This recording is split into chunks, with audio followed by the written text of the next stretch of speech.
not on past glory, not on past reputation, not because of what you used to do, but just because you're still good. The point you raise, Yemi, is what we've seen now. Yeah. Fortunately for us, we have an international friendly for the home lads, and we saw how brilliantly they played against Ghana's under-23 team. Some people say they are just Ghana's under-23 team, but that's the national team, all the same. And we saw how these boys played, and most of these boys, about 8 of them, have been called up by Coach Stephen Keshi. Already in camp, the atmosphere is there, the level is high, the foreign-based players come, and they meet them at that level. Yeah, it's good. It keeps the tempo high. It's not, you know, you're not foot dragging, you're not trying to pick up your pace. I mean, for instance, this is Tuesday, they're traveling on Thursday. Let's imagine there was nobody in camp before that, nothing has been done before that. No training. No training. By the time they're going on Thursday, they're still trying to, get used to each other's playing patterns and all that. But I think this is good. And in our discussions before we came on set, you were talking about some players who would give everything if they get the chance to play, and that would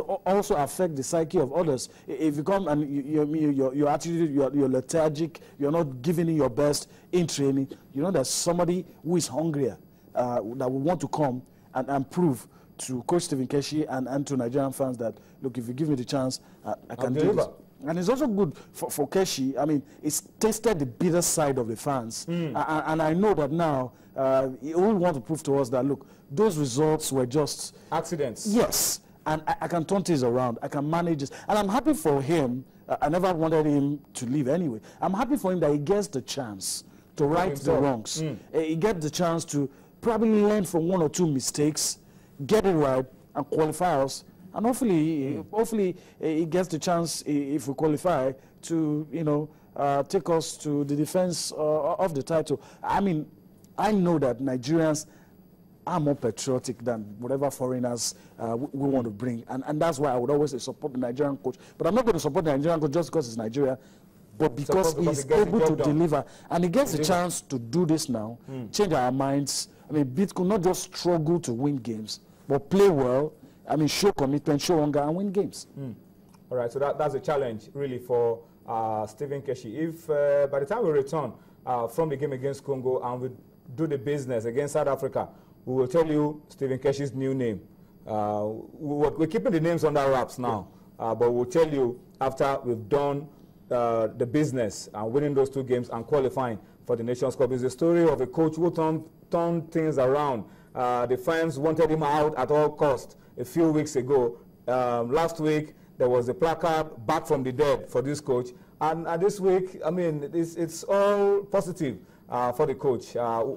He's in the English Premier League. We'll talk about it after our 2 games, after Congo has fallen and after South Africa have also tasted defeat in Uyo. But let's talk about the captain of the team very quickly. That's Vincent Enyama, and we talked about this yesterday. And someone told us that, look, let us make Vincent a winner.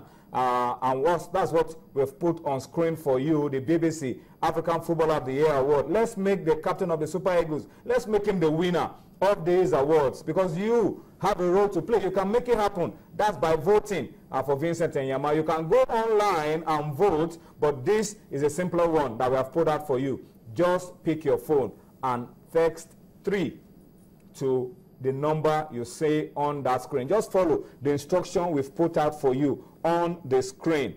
That's how you can make Super Eagles goalkeeper, Super Eagles captain, Vincent Enyama, the BBC African Footballer of the Year. So right now, just get busy with your phone and do it right now. Text 3 to the number that you're seeing on your screen. Let's make Super Eagles captain Vincent Enyama the winner of the BBC African Footballer of the Year Award for 2014. All right, let's leave Nigeria and go to the English Premier League and talk about this beautiful project by one of our own, a very good friend of the house, is the publisher of the new African Soccer magazine. And every month, he reels out awards for the outstanding African players in the English Premier League. And Yemi, this guy is is taking the Premiership circle, is taking the Premiership by storm. Yeah. Deservedly the winner for the month of October.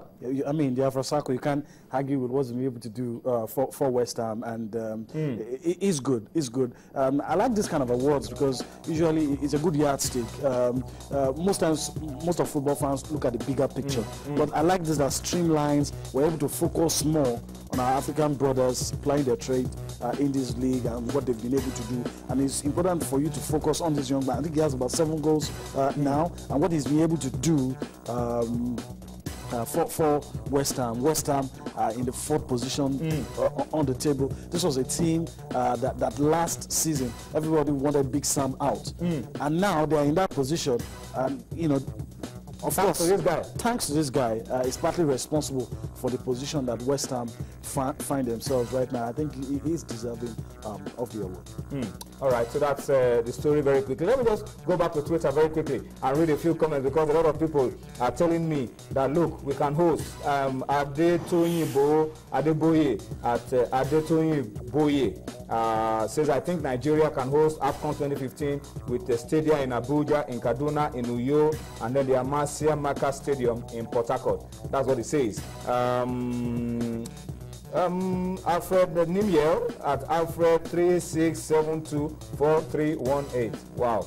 It says CAF should go ahead to boycott the World Club Championship to be hosted by Morocco by withdrawing African reps from the competition. I mean, I don't think we need to go that far. Just eliminating Morocco from the Nations Cup in 2015, I think should be enough. Let's not play the politics of withdrawing people from the FIFA World Club Cup that's taking place in December. Well, I feel CAF should do that. I agree with you that it shouldn't go that far. But I mean, playing the devil's advocate, the Moroccans will look at that and say, look, that is manageable. Just the influx of foreigners will not be compared with what will happen. An African Cup of Nations. Exactly, and the borders are porous, a whole lot of things would happen. For the clubs that will come, I mean, you have the manifest, you know who is coming. You don't have people trying to sneak in, and I think it's easier for them to manage in their own view than the AFCON. I think we should respect Morocco's decision. We should respect Morocco's decision, and at the same time respect what CAF is trying to do, that the show must go on. Yeah. So that we must find a balance, really, between what Morocco is doing and what CAF is doing. Doing Kasumu is always advocated that the tournament will go on. He says preventive option is for the host country to deny entry to fans from Ebola-certified nations, but the show must go on. That's what it says.